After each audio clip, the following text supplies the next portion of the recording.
পাখি আকাশে উড়বে, এটাই স্বাভাবিক। কিন্তু কতক্ষণ পর্যন্ত? বিশ্রাম ছাড়াই দীর্ঘ মাস ধরে আকাশে উড়ার বিষয়টি বিজ্ঞানীদের অবাক করেছে। সুইডেনের লুন্ড বিশ্ববিদ্যালয় বিজ্ঞানীরা জানিয়েছেন, কমন সুট পাখিটি কোনো বিতরণ ছাড়াই যতক্ষণ আকাশে উড়তে পারে তা পৃথিবীর কোনো পাখির দ্বারাই সম্ভব নয়। আপনারা শুনে অবাক হবেন, বিজ্ঞানীরা রিসার্চ করে দেখেন এই পাখি টানা 10 মাস আকাশে উড়ে থাকতে পারে কোনো রকম বিশ্রাম ছাড়া। দীর্ঘ সময় উড়ার রেকর্ডটি ছিল অ্যালফ্রান্সিস পাখিটির দখলে। এই পাখিগুলো টানা 6 মাস আকাশে উড়ে থাকতে পারে। তবে বিশেষজ্ঞের তথ্য অনুযায়ী বোঝা যায় এই পাখি টানা 10 মাস আকাশে উড়ে থাকতে পারে।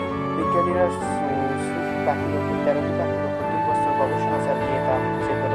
এই পাখিগুলো ইউরোপ থেকে 2943 কিলোমিটার মাইল পাড়ি দিয়ে আফ্রিকার জঙ্গলে গিয়ে বিশ্রাম নেয়।